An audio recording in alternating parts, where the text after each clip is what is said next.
Sayo was a loser who was rejected every day by his crush. However, when he suddenly stops simping her, she suddenly becomes obsessed with having his attention back. Now he will become a Sigma and make her beg for his sausage instead. On the day everything changed, Sayo was at school, relentlessly chasing after Aika Natsukawa. He follows her through the school grounds, begging her to walk with him, but she ignores him and calls him an annoying simp. Suddenly, a stray ball comes flying in his direction. A strange shock runs through his brain, fundamentally changing the atmosphere. Aika asks if he is okay, and Sayo confirms that he is. She then tells him that if he hadn't been acting like a weird fart sniffer, this wouldn't have happened. As Aika walks away, Sayo decides to stop chasing Aika and become a normal person from now on. The next day, Sayo enters the classroom, and the change in his behavior is immediate. Aika's best friend, Kaya Shida, mentions hearing that Sayo received divine punishment from his longtime crush. Aika tells her to stop making it weird, but Sayo takes the humiliation like a gentleman. Moments later, the teacher also arrives and is taken aback by Sayo's sudden change. The infamous simp is sitting happily in his chair instead of his usual routine of bothering Aika. Aika realizes that she's missing the attention she received from Sayo in the past. During the break, Sayo casually walks down the hallway, ignoring his longtime crush, but he is suddenly pulled aside by his friends, who ask what's wrong between him and Aika. Sayo explains that he no longer wants to pursue Aika. However, they demand to know the truth behind this imaginary breakup. Sayo clarifies that he still likes Aika, but now,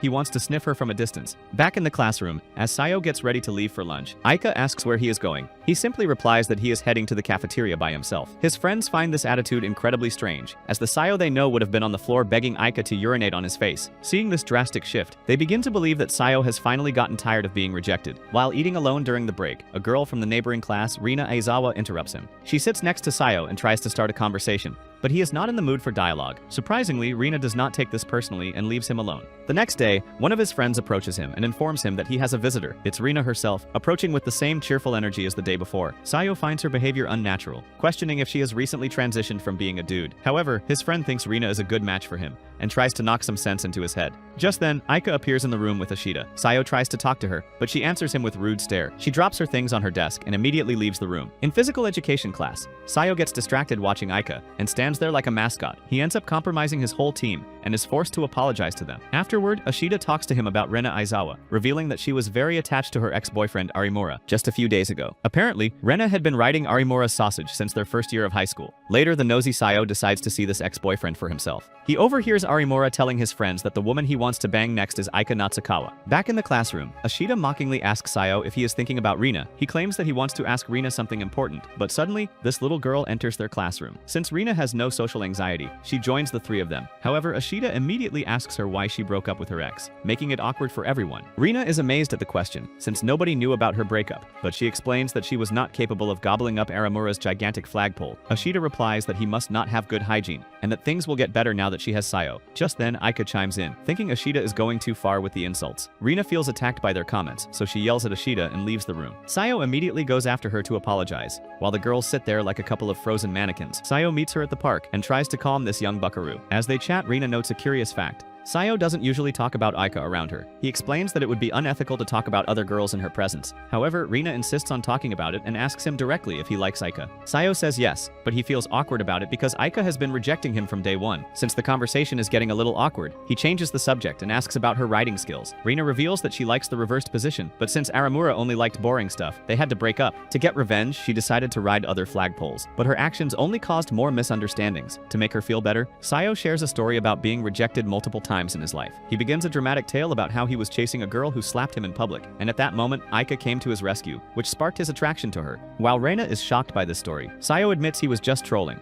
The truth was much simpler. He fell in the cafeteria, and Aika reached out to help him. From that moment, he never forgot her kindness and became a lunatic for her. The next morning at school, Rena Aizawa is back together with her ex-boyfriend. Ashita feels bad for Sayo, lamenting that he got rejected by Aika and this little girl in the same week. Feeling bad for him, the two girls decide to comfort this little simp. However, they are shocked to find Sayo surprisingly calm, as he never wanted to sniff Rena's armpits. Later that day, while Sayo is alone in his home, he realizes that Aika's fart is way out of his league and accepts his fate. But just as he convinces himself to move on, he notices Aika outside his house. Sayo invites her inside, and the two take seats like senators. Aika explains that she is here to understand what was going on with him. Sayo's complete change in behavior was so abnormal that it worried her. In a moment of old habit, Sayo tells her that he wants to sniff her armpits, but this freaks Aika out even more. Just as he is about to clarify, he is interrupted by his older sister Kayede. Sayo quickly explains that Aika was just there to discuss some school matters, and was about to leave. As he walks Arata home, she asks him what he was about to say before his sister arrived. Taking a deep breath, Sayo tells her that he was going to say how he would stop chasing her from now now on? While Arata remains disheartened, he jokingly asks if she has any hot friends she could introduce him to. This causes the jealous girl to lose her mind, and she runs off into the night. The following day, Sayo moves his seat away from Aika's. When Ashita asks him about his seating arrangement, Sayo claims that he is happy because he wants to give Aika some space. However, she tells him that he can't just walk away and needs to take responsibility for Aika's life. Ashita explains that his constant presence around Aika had created a bubble, making other students avoid her. His pursuit had left Aika socially isolated, with Ashita as her only real friend. This realization is devastating to Sayo. His personal mission to grab Aika's airbags had been nothing more than a selfish pursuit. A painful understanding settles over him, so he decides to completely remove himself from her orbit to give her the space she needs to build friendships. As the bell rings for the break, Sayo observes Aika from his new distant desk and is struck by a wave of guilt. Just then, one of his friends approaches, commenting on how he looks like a convicted forced lover and asking why he's not running after Aika anymore. The question solidifies Sayo's thoughts. Aika wasn't alone by choice. She had no other option because his constant presence had driven everyone else away. Firm in his resolve to correct his mistake, he walks out for the break, needing to clear his already empty head. As he reflects on everything, Sayo suddenly comes face to face with Rin Shinomiya, the president of the school's Public Morals Committee. She immediately scolds him, referencing the day he had scared one of her junior members. Sayo remembers the incident clearly. While chasing after Rena Aizawa, he had bumped into a shy girl carrying a stack of papers. He offers a sincere apology, as his intention was not to hurt the little girl. Shinomiya clarifies that she doesn't believe he had any malicious intent. Despite this, Sayo continues to apologize like a sad Jordan Peterson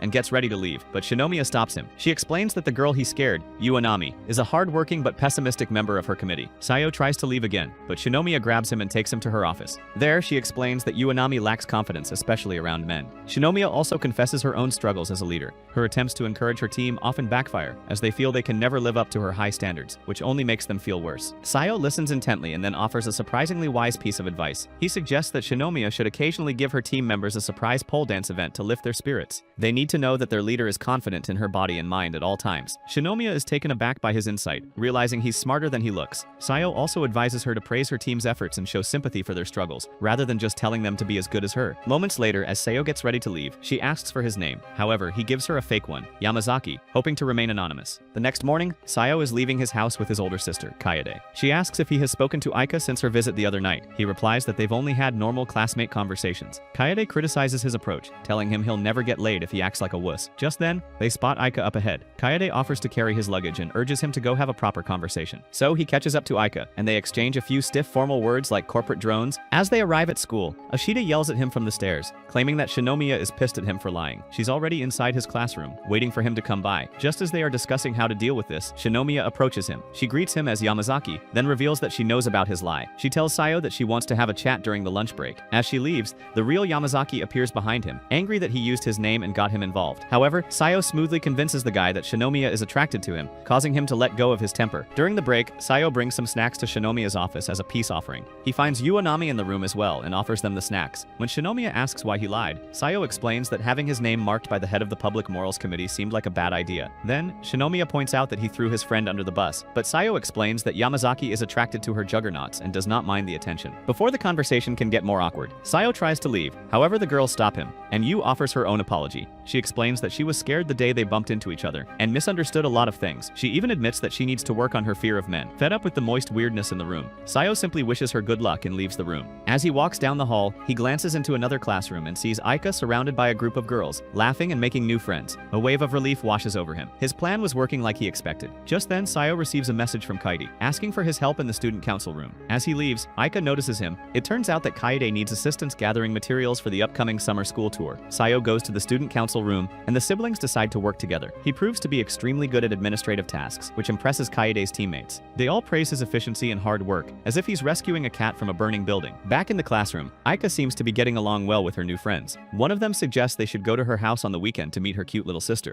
As they make their moronic plans, Sayo walks into the classroom. Ashita calls out to him, asking if he wants to come to Aika's house too. Sticking to his role as a distant supporter, Sayo gives a dramatic refusal, saying that a mere mortal like him could never enter the sacred residence of a goddess. Hearing this, Aika retorts that she wouldn't let her sister near him anyway. Later, as Aika's friends finalize the plan for the weekend visit, she glances over at Sayo, who seems completely uninterested. She quietly walks up behind him, mustering the courage to ask if he's really not going to come. But just as she is about to speak, Shinomiya appears out of nowhere and interrupts her plan. She urgently needs to talk to Sayo, leaving Aika slightly disappointed. Shinomiya explains that a new problem has arisen. Yu is now depressed because she thinks Sayo has not accepted her apology. His attention is now completely stolen from Aika, as Shinomiya asks for his real opinion on Yu's actions. Being a fake pragmatist, Sayo explains that Yu should stop acting like a whiny little brat and listen to some David Goggins. Shinomiya finds his suggestion interesting, and at last Sayo gets to leave the room. Summer arrives in Tokyo, bringing a sweltering heat that makes the students moist in all parts of their bodies. As Sayo steps into his classroom, he feels a wave of immense relief. An air conditioner has been installed. Just as he's enjoying the chill, Kei Ashida appears, greeting him cheerfully. However, Sayo immediately feels uncomfortable, commenting on her inappropriate clothing. Ashida just rolls her eyes, reminding him that it's the school's official summer uniform. Sayo claims that her knocker boots appear bigger than before and mocks her. He then glances at Arata and notices she looks breathtakingly beautiful. Sayo asks Ashida about the weekend gathering at Arata's house, but before she can get into it, the teacher arrives and tells everyone to take their freaking seats. During class, Ashida is going through the pictures from the weekend. While they had a good time, she noticed Aika wasn't fully enjoying herself, as if she was looking for Sayo to arrive. Later, Ashida tells him to talk to Aika, but Sayo remains true to his decision, saying he must give her the space she needs to build meaningful friendships. After class, Sayo's friend Sasaki approaches him, eager to talk about the weekend. He pulls out his phone and shows him pictures from the party at Aika's house. As Sayo scrolls through, his friend comments on how cute Aika's little sister is. Sayo agrees and, without hesitation, forwards the pictures to Sasaki's sister, making it seem like he likes Aika's little sister more than her. This is what happens when two Twitch streamers meet in real life. When the lunch break begins, Sayo is preparing to eat his meal in solitude when his friend Yamazaki spots him. Yamazaki insists he join his group, which includes a loudmouth girl named Koga. He then pulls Sayo over to a table of annoying girls from their class. Koga immediately comments on how quiet Sayo has been lately, asking if he has erectile dysfunction. The group's conversation quickly turns to his relationship with Aika. Sayo threatens Yamazaki for putting him in this weird situation. However, Koga bluntly asks if they've ever slept together, to which Sayo dryly replies that he doesn't even know where her house is. Hearing this, Yamazaki starts teasing Sayo. When he angrily yells at Yamazaki, the girls then ask about his brief connection with Rina Aizawa, but before he can answer their thirsty little question, Aika appears in front of him. Without a word to anyone else, she grabs a surprised Sayo by the arm and pulls him away, leaving everyone shocked. He is completely bewildered, trying to figure out what he could have possibly done to make her so mad. As he lands hopelessly on the floor, Aika approaches him closely, asking what he was doing talking to those girls. She shyly admits that she is slightly jealous of him talking to them. A light bulb goes off in Sayo's head as he finally understands the reason for her anger. But realizing she's shown too much, Aika tells him not to get the wrong idea, and quickly runs off, leaving Sayo's ping-pong balls dry once again. Later, Ashida pokes him in the back, asking what happened. Sayo explains Aika's bizarre behavior, how she was angry at him for talking to other girls during lunch. While Ashida listens to his incoherent ramblings, Sayo comes to a startling conclusion. Aika wants to get flipped and railed. Just as he's reflecting on this, a member of the student council, a handsome upperclassman, approaches and asks to speak with him. The upperclassman has heard about Sayo's years-long obsession with a girl and is curious why he suddenly stopped. Sayo gives a vague answer about not wanting to sniff her farts anymore. However, the upperclassman reveals the real reason he's there: Sayo's sister Kaede. It turns out that she is incredibly worried about his sudden change in personality. Kaede believes she is to blame because when Sayo was young, Kaede often made harsh, depressing comments to him. She called him a low-level person, but now she is consumed with guilt. Kaede thinks that her words are the reason for his current sadness. Sayo is shocked to hear that his sister is complaining about something for the first time ever. He learns that this upperclassman has already arranged for them to talk it out on the school rooftop, like in Crow Zero. As the two walk through the hallway, Sayo asks him why he's helping him fix his family drama. The senior vaguely hints that Kaede saved him from losing his mind last year, and he now wants to return the favor by helping her. As they continue chatting, Aika and Ashida are seen stalking Sayo's buttocks from a distance. On the roof, Sayo finds Kaede waiting for him like a depressed Serizawa. To test how much she really pays attention to him, Sayo challenges her to list 10 of his good qualities. She starts panicking, unable to name a single one. However, when he asks her to list 10 of his common, ordinary traits, Kaede rattles off more than 10 with ease. With this, Sayo gets the confirmation he needs. He tells her not to blame herself for his inability to get laid. He explains that even though she was always rude to him, she was only speaking the truth. Since he is just an ordinary guy, he gave up his pursuit of Aika on his own. Sayo tells her he doesn't want a fake kind sister and likes her just the way she is. The sister who asks for favors without saying thank you and sprawls on the sofa like she owns the place. For her to be nice would just be weird and boring. Their intense conversation is suddenly interrupted by the arrival of Aika and Ashida, who had apparently been listening to their conversation. Aika immediately gets angry at Sayo for the way he spoke to his sister and demands that he apologize. However, Sayo ignores this thirsty girl and her shenanigans. He looks directly at her and asks a simple, pointed question. Why was she on the rooftop in the first place? The question hits its mark, and Aika realizes that she has become the very stalker she used to despise. Flushed with embarrassment, she declares it was just a coincidence, and runs away yet again. Kaede also decides to leave, calling him an idiot before she she goes. At last, their sibling relationship is seemingly back to its normal, dysfunctional state. Later that evening, Sayo arrives home, where Kaede is lying on the sofa. He tries to make a peace offering and hands her a snack as a way of apologizing for being rude on the rooftop. Kaede accepts it and immediately starts complaining about something while she eats. As the two argue, their mother looks at them with a gentle smile on her face. Finding her behavior amusing, Sayo mockingly records her with his phone as she chews, taking pictures to tease her. This results in Kaede losing her temper, and she lands a decisive punch on his face. The following day, Aika and Ashida are in the cafeteria, reflecting on the weekend get-together. Aika admits to feeling a little jealous that her younger sister became so attached to her friends so quickly. However, Ashida knows the real issue and steers the conversation to the actual problem, Sayo and his biological instrument. She points out how sad Aika was that he didn't show up at her house. Ashida suggests that feeling loved and admired is a good thing, and Sayo's constant attention had become a place where Aika felt she belonged.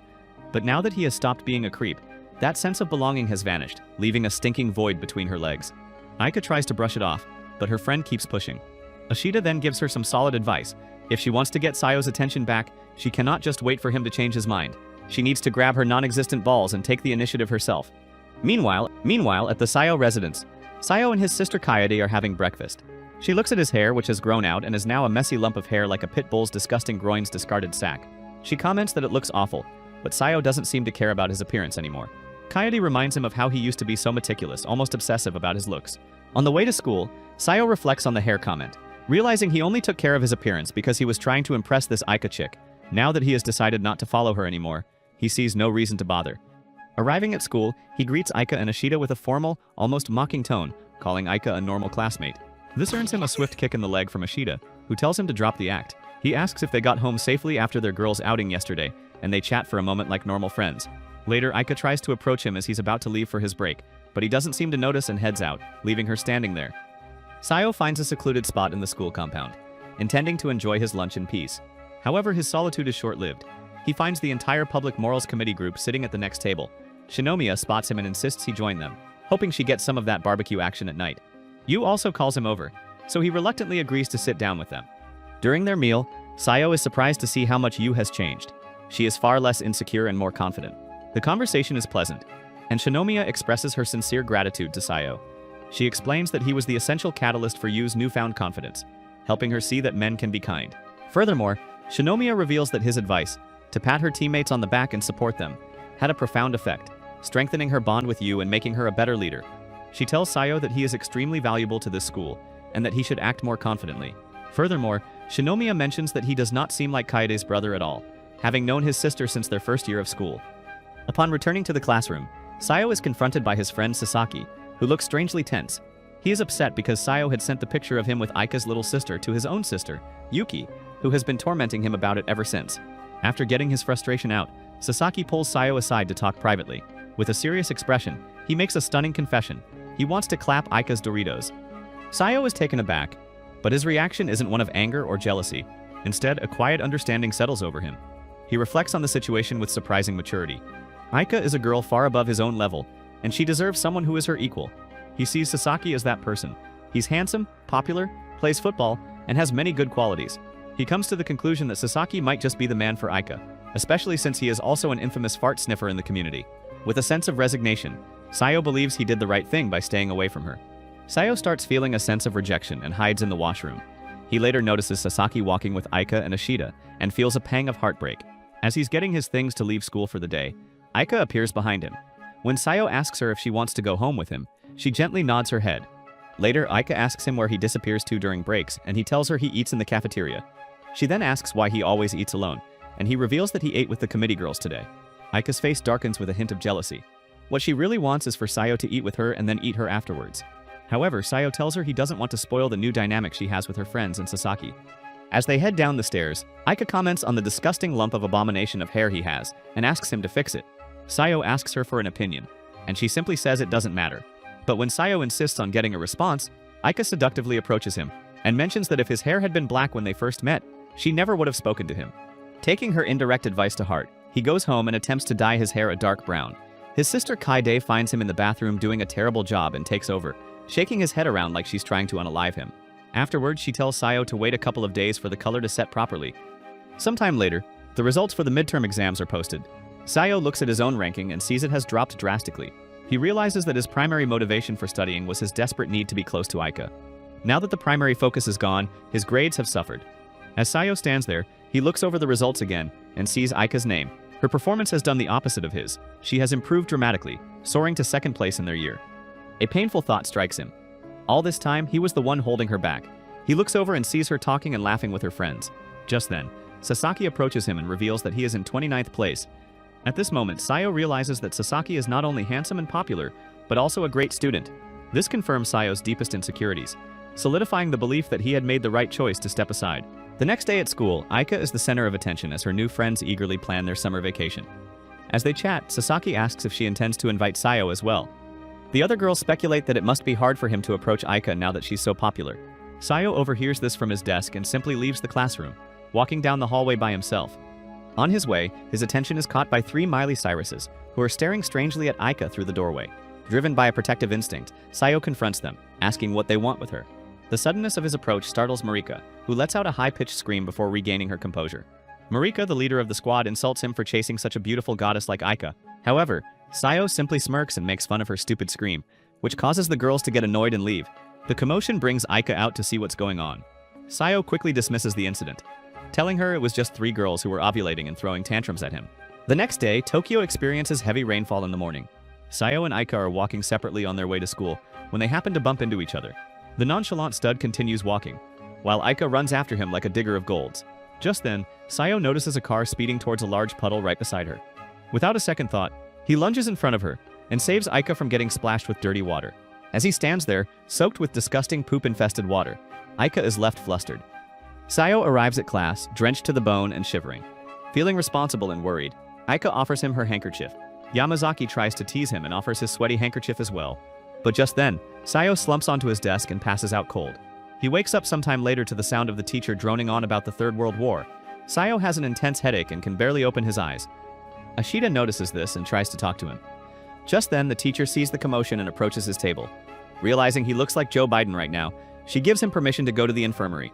However, as Sayo stands and tries to walk, his legs buckle, and he collapses onto the floor right in front of the classroom door.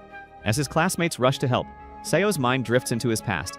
He had always tried to hide his emotions from the world, hoping to cover his insecurities. But just as he thinks all hope is lost, Aika comes to his rescue with her shiny thighs. Later in the infirmary, the nurse tells a worried Aika and Ashita that Sayo has a high fever. She explains that his condition is likely due to a combination of getting soaked by poop water and severe deficiency of female touch. The girls peek through the curtain at a sleeping Sayo, while Aika is clearly worried about him. Since Sayo needs to rest to recover, the nurse sends them back to class. Moments later, the nurse checks in on Sayo, who has regained consciousness. He wants to go to class, but she tells him to shut his filthy infected mouth and rest for a little longer. Meanwhile, Aika can't seem to concentrate in class and keeps thinking about the diseased boy. After school, the 2 girls walk through the hallway, carrying Sayo's bag in their hands. Ashita suggests they take a peek inside to see what he carries around, but Aika gets possessive and tells her to respect Sayo's privacy. They then go to the infirmary, only to find the nurse has already left for home. As they look inside the curtain, a weak and pale Sayo is looking out the window. The girls approach him, and Aika apologizes.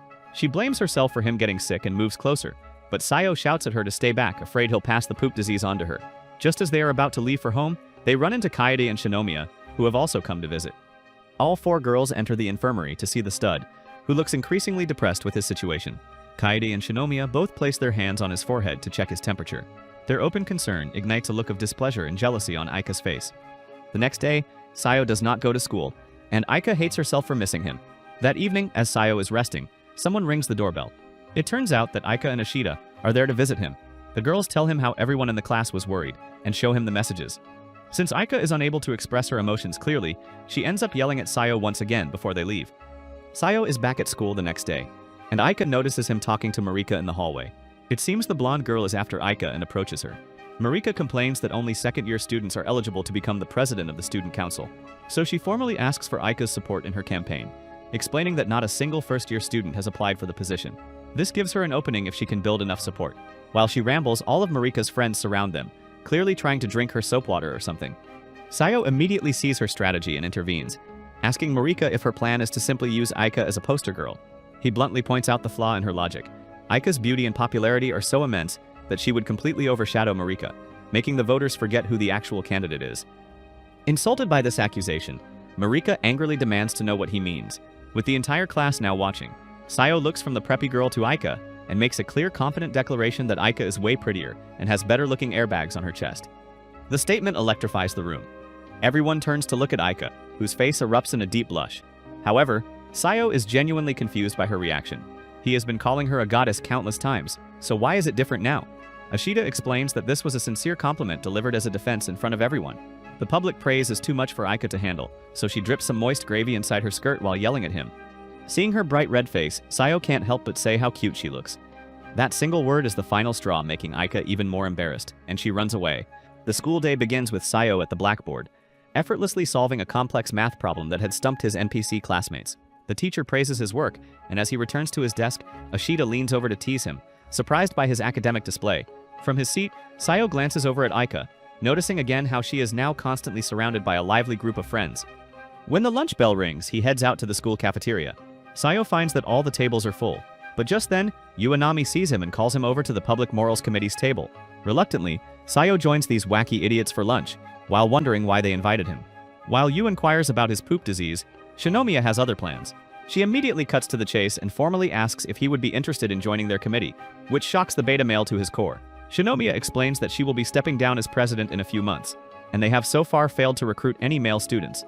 According to her, the current female candidates are more interested in the position as a status symbol rather than a responsibility. Shinomiya sees real potential in Sayo, reminding him of the assertive and helpful advice he gave her about the pole dancing. While he ponders this decision, Yu reaches out and takes his hand, earnestly wishing him good luck. The sudden physical contact sends Sayo into a panic. He pulls his hand away abruptly, which angers the other two senior girls. Realizing his mistake, he awkwardly grabs Yu's hand again, but this only makes the seniors lose their minds. Overwhelmed, Sayo makes a clumsy retreat and flees the table, solidifying their impression that he is not fit to represent the committee. He escapes into the school corridors to take a breath, only to run directly into Aika. She notices his hair is all messed up from his panicked escape. Not wanting to explain the awkward beatdown from the committee girls, he stays silent. But before he can react, Aika steps closer, tells him to stay still, and begins to fix his hair. The gentle touch is so unexpected that one might assume Sayo came in his pants right there. Completely flustered, he breaks the moment by offering to pay her 5,000 yen for the service. The absurd comment makes Aika angry, and she steps back, leaving him once again. Later, the entire student body gathers for a lecture from the school's leadership committees. The initial talks are boring, but when Shinomiya takes the stage, all the students are captivated. Moments later, the student council representatives appear, and Sayo observes the handsome and charismatic Yugo, who has all the girls swooning. Back in the classroom, the faceless turds are chattering about the assembly like it's the Oscars. However, the teacher tells everyone to shut their trap and announces they need to select one boy and one girl to be helpers for the tour.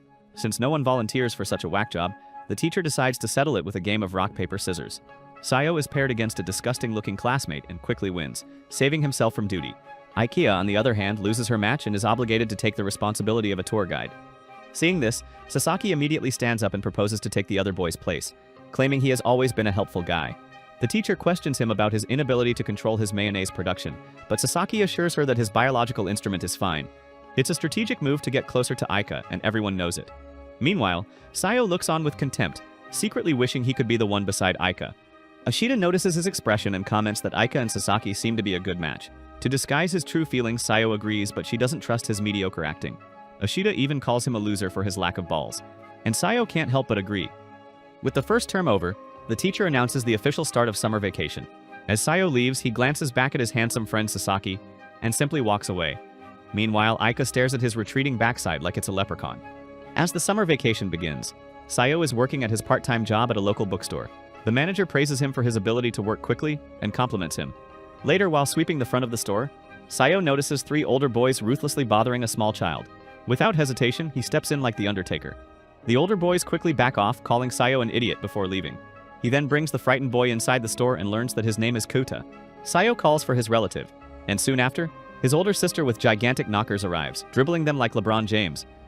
The two reunite, and after Sayo explains what happened, the girl thanks him profusely. She tells her brother that he was lucky to have been saved by such a nice, gentle young man. The compliment makes Sayo feel incredibly happy and flustered, as he has never been praised by such a beautiful girl before. Later that evening, Sayo is in the kitchen, happily reminiscing about his day. Just then, Kaede walks in with her bouncing juggernauts and orders him to make her a cup of coffee. As they sit, Kaede asks about the offer he received to join the Public Morals Committee, which she heard about from Shinomiya. Sayo says he's not interested as it's too much responsibility. Hearing this, Kaede suggests he join the student council instead, which would be more convenient for her. Sayo realizes that his sister will be resigning from the position soon, but even then, he does not want to commit himself to a wacky job. Kaede simply tells him to think about it and leaves the kitchen. The next day at the bookstore, Susu, Kota's sister, visits him again. She wants to thank him once more for what he did for her brother. Susu reveals that his presence had a positive influence on the little brat, who is now playing outside without fear. The two end up talking for an hour, with her easy charm making Sayo shy multiple times. Before leaving, Fuka shyly hands him a present and promises to come back again. Once inside the bookstore, Sayo opens it, only to find a stupid shark-themed scarf. Despite it being childish, he is touched by the loving gesture. The following day, Sayo finds himself walking beside Fuka. As the gentle sea breeze rolls in from the ocean, the girl seems to be head over heels for the stud, and for some reason she has decided to dress like Monkey D. Luffy. Just then, a strong gust of wind hits them, and Sayo notices a beautiful bracelet on Fuka's hand. She also notices the stupid shark handkerchief that Sayo is still using. She gets overjoyed that he's using her gift, while Sayo just stands there like Joe Biden. Later at the bookstore, Fuka arrives looking gorgeous, and the two start talking to each other. Sayo notices the same bracelet he saw earlier and compliments it, hoping to get laid. Fuka finds his compliment genuine, and she explains that her father bought it from a local handmade shop. As she approaches Sayo and touches his arm, he almost leaks his oil, but immediately hinks about Aika's birthday. He decides that he wants to buy Aika a gift for her birthday from this stupid handmade shop. Seeing a perfect opportunity, he asks Fuka if she would accompany him, to which she gladly agrees.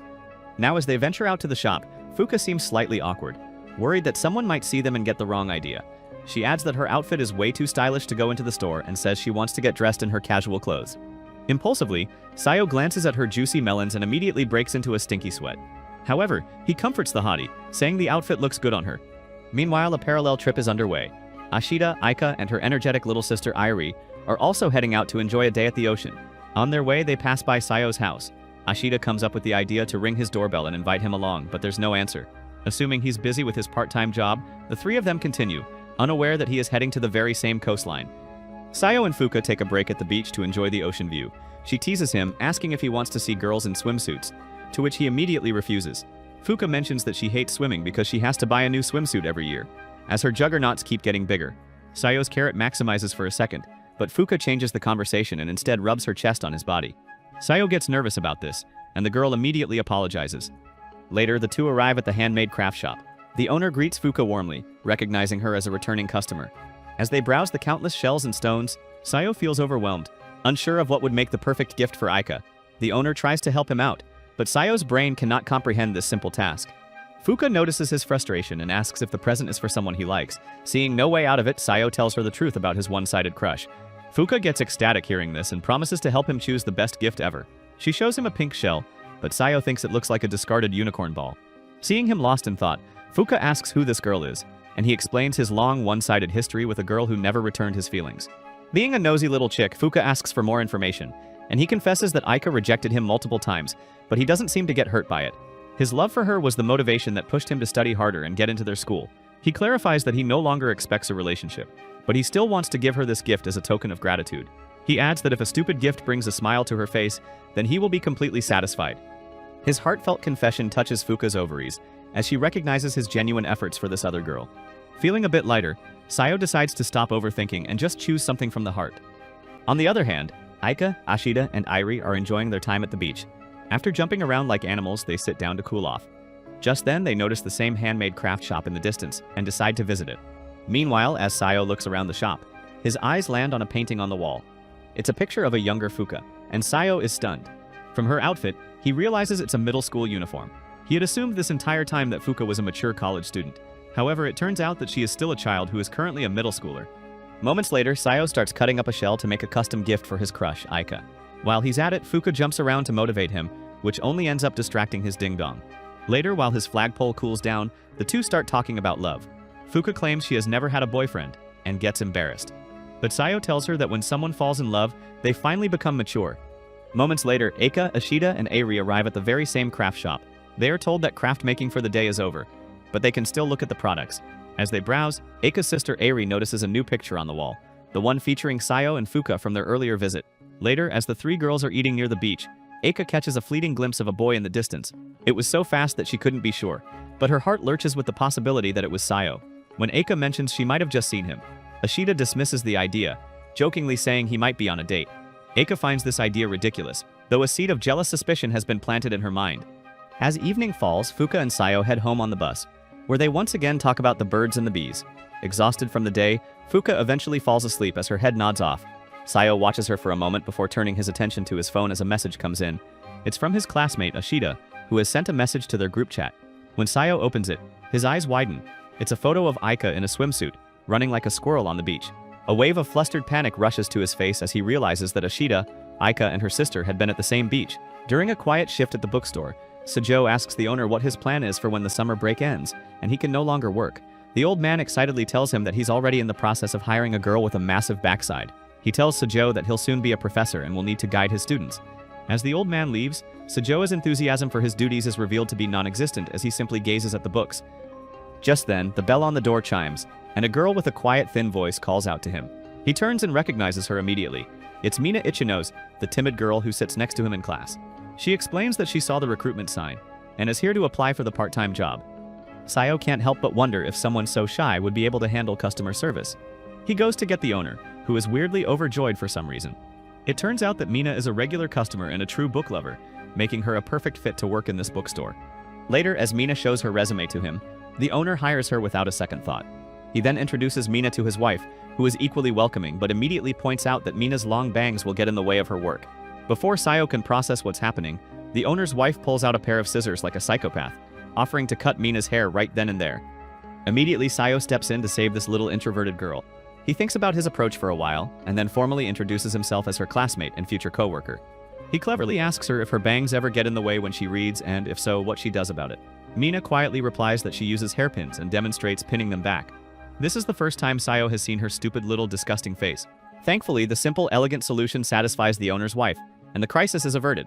Sayo tells Mina he looks forward to working with her, and his first day as a senpai begins. The next day, Sayo tries to teach Mina the ropes, but her shyness is a significant hurdle. Her responses are slow, almost non-verbal, which has started to bother him. First, he tells Mina to fix her emo-looking hair, and she immediately ties it up. Later, Sayo shows her how to organize the shelves, and reminds her that she must respond to customers with words, not just nods. When a customer finally enters, it's the worst-case scenario, an intense idiosyncratic otaku who corners the terrified Mina at the counter. He launches into a tirade about the store not selling 50 Shades of Grey, overwhelming her with his passionate and aggressive talk. Sayo sees the situation spiraling and steps in, quickly handling the transaction and sending the customer on his way. When he turns back to Mina, he notices the girl is on the verge of tears and gets freaked out. Later, Sayo walks up to the owner and has a serious discussion. He argues that Mina is not suitable for this job, since she is a whiny little girl who is so dumb that Forrest Gump can beat her in chess. The owner is disappointed but trusts Sayo to fire her from the job and asks him to perform the execution. Sayo finds Mina in the back room with the owner's wife. After the woman leaves, Sayo delivers a dose of harsh reality to the little chick. He tells her that working with the public is difficult and asks if she truly believes she can handle annoying customers without breaking down. As Mina listens to him, Sayo tells her to quit the job and go back to being a customer because she cannot talk to people. As stupid as this idea is, something snaps in Mina's miniature brain. With tears in her eyes, she looks at him and says she does not want to quit. Mina bows her head in front of him and begs him to let her keep her part-time job. This freaks out Sayo, who tells her to lift her stupid head. Her unexpected determination leaves him speechless. Just then, the owner enters the room and agrees to give Mina one more chance to prove herself. That night, Sayo is at home, using his cell phone to pass the time. He notices a group video call with Aika and Ashita and immediately joins it. Aika, however, turns her video off in embarrassment, so he starts talking with Ashita. He explains what happened at work, how he made a girl bow her head, and how bad he feels about it. Ashita immediately assumes the girl won't show up to work the next day. Aika finally speaks up and offers a different perspective. She tells Sayo that it wasn't his fault because as her senior he did the right thing by being honest about her performance. Her encouragement surprises and comforts him. Seeing the two of them connecting, Ashita makes a sly excuse about being called to the bath and abruptly leaves the call. As Sayo and Aika are alone together, the atmosphere is filled with lustful flavor. However, after just a minute, this idiot Sayo, not knowing how to proceed, abruptly ends the call. This causes Aika to feel a little upset and disappointed. The next day at work, Sayo is stunned to see a huge difference in Mina. She is proactive, communicative, and trying her absolute best to do every task correctly. Her positive change is so dramatic that he almost pats her on the head like a dog. During their break, he finally asks her the question that's been on his mind. Why is she so desperate to work this part-time job? Mina looks down for a moment before she begins to explain. She tells him she wants to become independent, specifically from her older brother, who is also on the morals committee. Mina describes how incredibly close she and her brother used to be. She loved reading with him, often sitting on his lap. But everything changed one day, when he brought a girl named Yuri to his room. Sayo immediately regrets asking her this stupid question as Mina continues narrating the story. She explains that one day, she ran to her brother's room to see what they were doing. As she opened the door, she saw the girl on top of her brother making love and couldn't seem to shake that memory from her head. Sayo is traumatized by this story, and all he can do is scream from the top of his lungs. After hearing Mina Ichinose's heartfelt story, Sayo finally understands the fierce determination behind her timid exterior. He realizes that her part-time job isn't just about earning money. It's a declaration of independence, a way to carve out her own space away from a complicated family situation. He watches her at work with a newfound respect. She is no longer just the shy girl from his class, but a person fighting her own quiet battles. Her diligence is remarkable. She is more proactive and organized, and Sayo feels a genuine sense of pride in her progress. He figures she likely has no one else to talk to, which is why she opened up to him, and he feels a certain responsibility as her senpai to continue supporting her.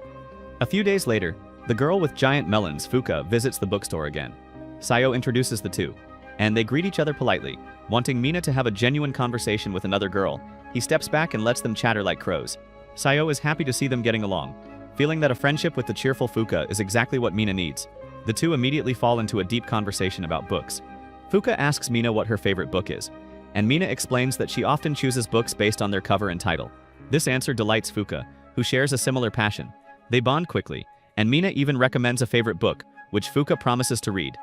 Later, since the store has no customers, Sayo decides it's the perfect time to work on Mina's customer service skills. He proposes a role-playing simulation to help her practice. He takes on the persona of a difficult, troublesome customer, asking her a series of tricky questions. While Mina fumbles her way through the ridiculous scenario, Fuka watches from a distance.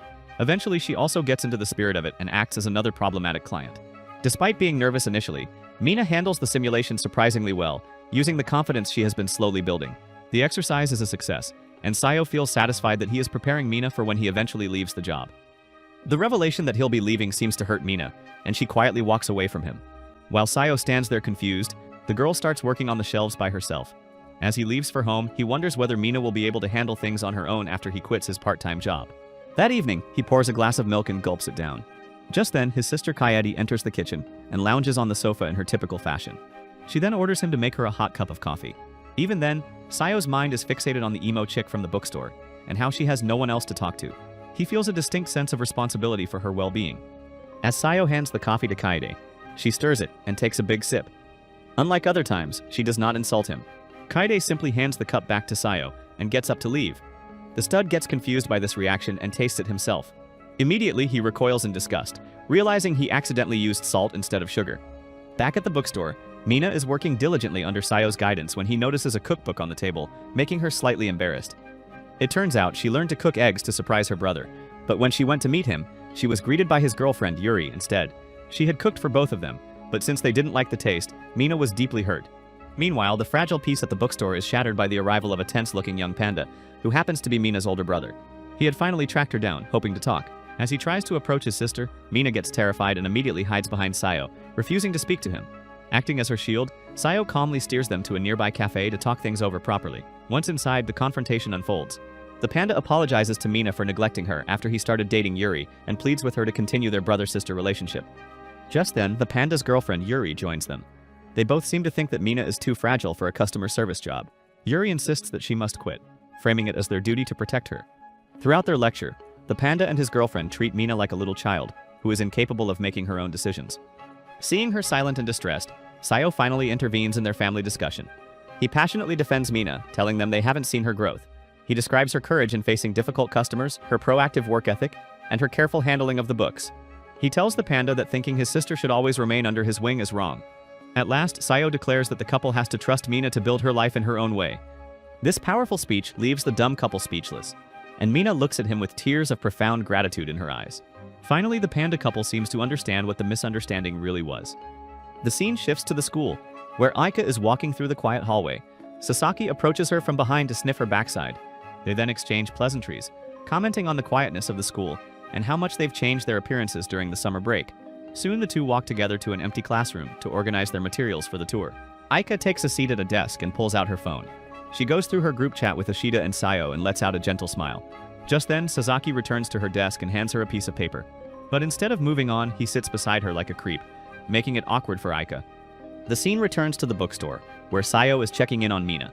Fuka is also there, and the two girls start chatting yet again. Sayo is happy that they are connecting so well. He gently approaches Mina, takes her trainee name tag and removes it. She has now successfully passed her training. The little girl has no words to describe her happiness as Sayo and Fuka lovingly gaze at her. On another hot summer day, Sayo is outside the bookstore, lightly spraying the pavement with water to cool the air. He is lost in his own thoughts when a cheerful voice calls his name.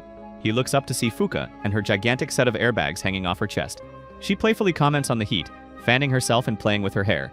As they are chatting, the little girl Mina comes to the door and stands there like a freaking mascot, making it awkward for everyone. Inside the cool bookstore, the two girls immediately dive into an animated conversation about a nostalgic fantasy book series they both love. Fuka mentions that a particular book in the series is out of print, but to Mina's absolute delight, she reveals she has a copy and promises to lend it to her.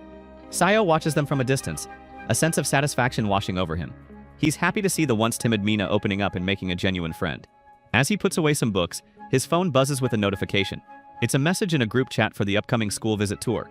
Someone has sent a poorly taken photo of the student guides at their orientation meeting. Sayo scrolls through the messages and saves the picture, his eyes focused on Aika, who looks beautiful even in the blurry shot. Later that night at home, he sits down with his sister and offers her a glass of a cold drink. She then compliments Sayo for doing his part-time job diligently and also helping Mina in the meantime. While he is shocked by how she got this information, Kaede boasts that she has an extensive intelligence network. Sayo mocks her for being intrusive, and she almost kicks him in his disgusting, stupid-looking, creepy face. Now that his part-time job is ending, Kaede makes a proposition.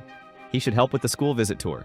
She claims that the event is short-staffed, and even with the student council's help, the Public Morals Committee is overwhelmed. Sayo is clearly hesitant, but Kaede convinces him by framing it as a way to help with Mina's brother issues, knowing he feels responsible for her. Cornered from all angles, the poor dude has no option but to agree. Kaede then forces him to call Shinomiya right then and there to offer his help. The call is incredibly awkward. Shinomiya is initially surprised by the late-night call and gently refuses his offer, saying they can handle it. But Kaede, listening in the background, pushes him not to give up. Since he is at a metaphorical gunpoint, Sayo blurts out that, regardless of the work, he wants to see her in person. His forwardness leaves Shinomiya completely flustered on the other end of the line. After a moment of stunned silence, she accepts his offer, but warns him that it will be purely manual labor. Now fully committed to the bid, Sayo replies that if it's for her sake, it will be a piece of cake. With this, he earns an outstanding thumbs up from his sister's feet. The day of the school visit arrives. Sayo meets Shinomiya, who explains his responsibilities. Since the phone call the night before was riddled with lustful tendencies, Shinomiya seems a little shy talking to him. While Sayo tries to play it cool, she mentions that he is like a brother to her. She explains that the student council will handle the glamorous tours, while the Public Morals Committee is in charge of the grunt work, transporting materials, and preparing the venues. In her eyes, they are the unsung heroes of this event. Shinomiya also notes that with their committee being mostly girls, his help is invaluable. Sayo jokes that it's a blessed opportunity to show off his manliness, earning a playful shove from Shinomiya.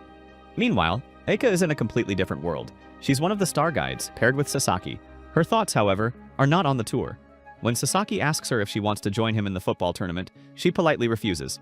Eika starts reflecting on her past, about how she always felt suffocated by her family's financial situation. She had no time for fun or friends, and always felt lonely. One day, while she was having lunch by herself, Sayo the stud crashed into her life. Aika saw herself in this helpless boy and helped him. She also remembers how Sayo thanked her formally on the terrace the next day, but the weird stud also ended up confessing his love at first sight. Naturally, Aika rejected him, since she was extremely distracted by her family situation. But Sayo never gave up. He was always there with his constantly positive and incredibly annoying creepiness.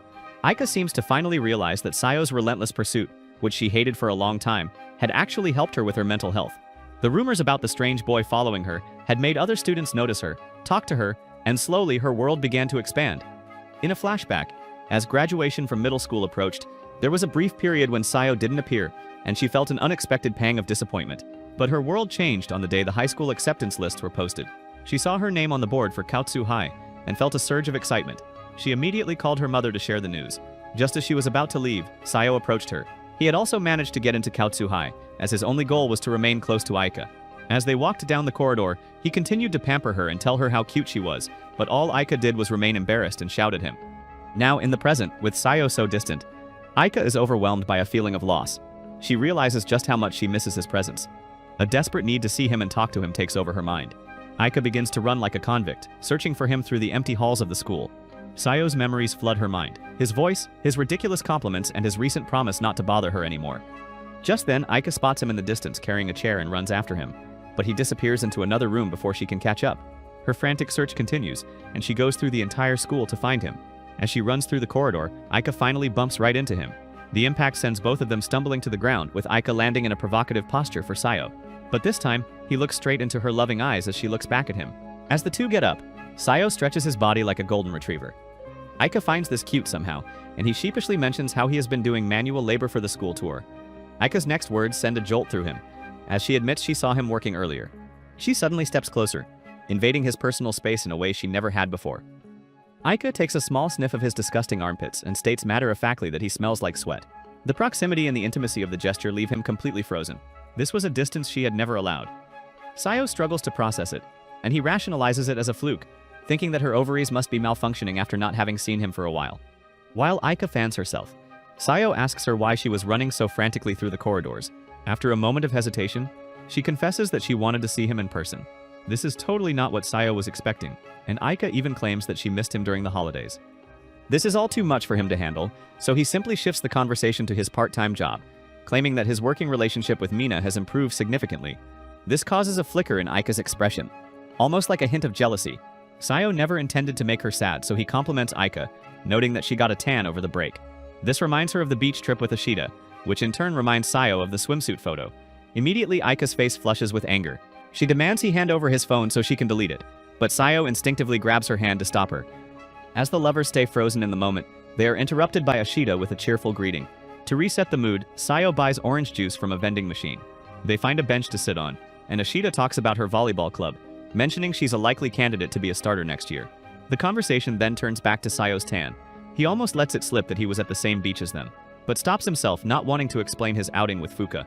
His nervousness is clearly visible, and Ashita gives him a suspicious look. Sensing the discomfort, Aika pats the spot on the bench between her and Ashita, and Sayo sits down like a toddler. They start talking about the school tour, and Sayo makes a self-deprecating joke about how guys like him with small carrots can never be tour guides. Ashita teases him, asking if he was jealous and wanted to be in Sasaki's place next to Aika. He denies it, but Aika comes to his rescue. She insists that he would have been a great help, pointing to the competent way he guided Mina through her problems at the bookstore. Kei then jokes that Sayo bothering people is just part of his nature. Aika agrees but adds that he should take it easy and not bother Mina too much. This lighthearted comment hits a raw nerve. Sayo's expression darkens, and he claims he will never bother anyone anymore. Aika realizes that her casual words have caused him so much pain. She tries to get close to him, and he notices her hand creeping next to him.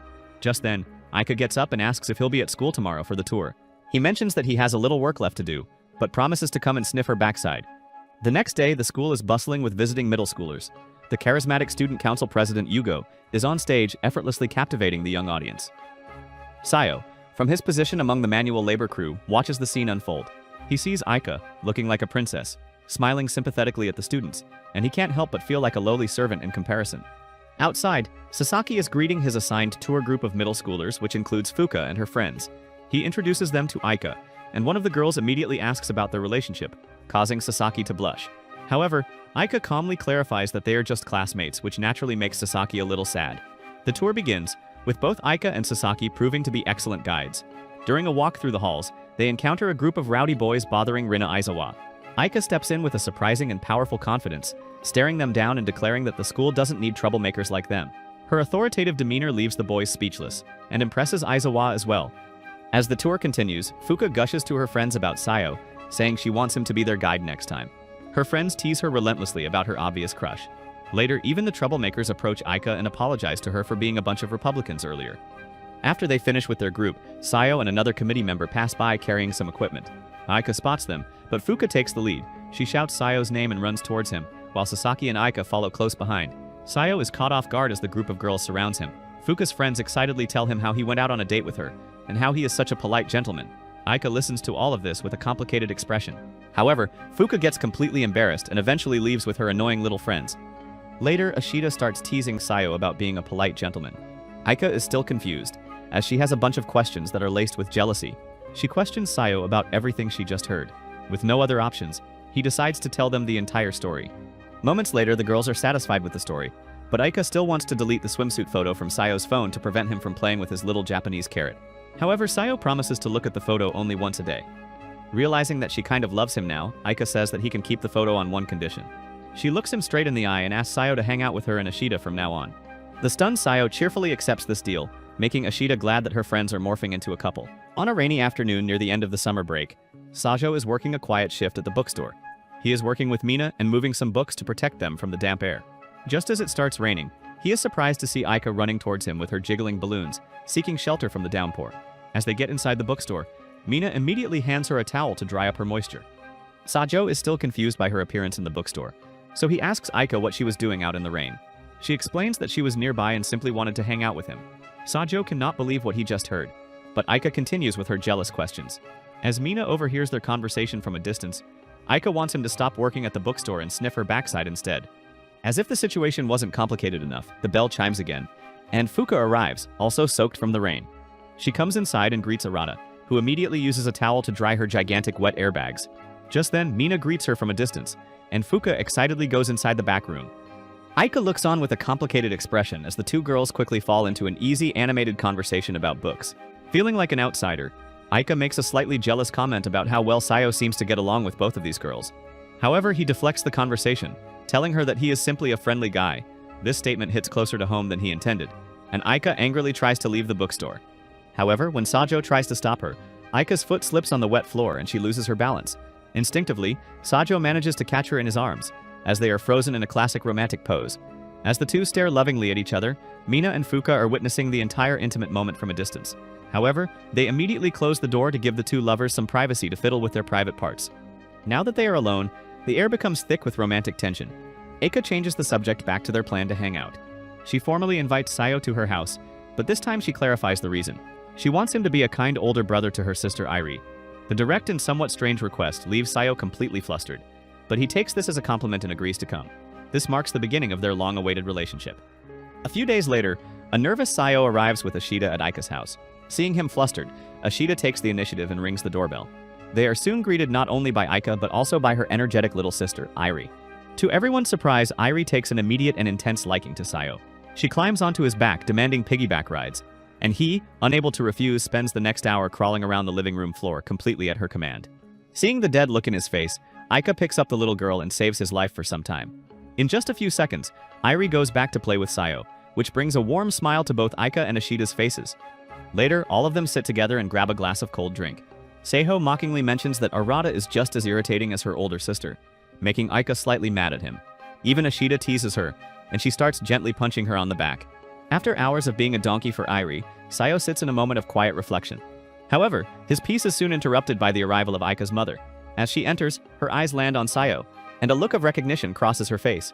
After he introduces himself, the mother smiles and says she's heard a lot about him from Aika's stories. This revelation sends a shockwave through the room. Later, as they are all leaving, Airi and her mother wave a sweet goodbye to Sayo. As the three walk together, they plan on meeting once again next weekend. Just then, Ashita slyly makes an excuse and peels off, hoping to give the two lovebirds some alone time. Now Aika walks a little further with Sayo, as the evening breeze hits them gently. The mood between them becomes charged and intimate. Aika finally opens up, explaining how much more fun school has been for her lately. Ever since that cafeteria incident with Sayo, her life has been so much happier. While he struggles to come up with a response, Aika looks at him and claims she is extremely grateful for everything he has done for her. She explains that his annoying face and relentless pursuit helped her break out of her isolated shell. Sayo is still weighed down by guilt for nagging her all these years, but Aika quickly corrects him. She tells him she was always emotionally closed off in school, and Sayo was the one who changed things. Aika confesses that, even with all her new friends, she felt like something was still missing. She looks at him with tears in her eyes and tells him that she misses him every day he's not around. Aika adds that she wants to be around him every day and wants to be in a relationship. Just as the weight of her words settles between them, the summer night is shattered by the sudden loud burst of a firework.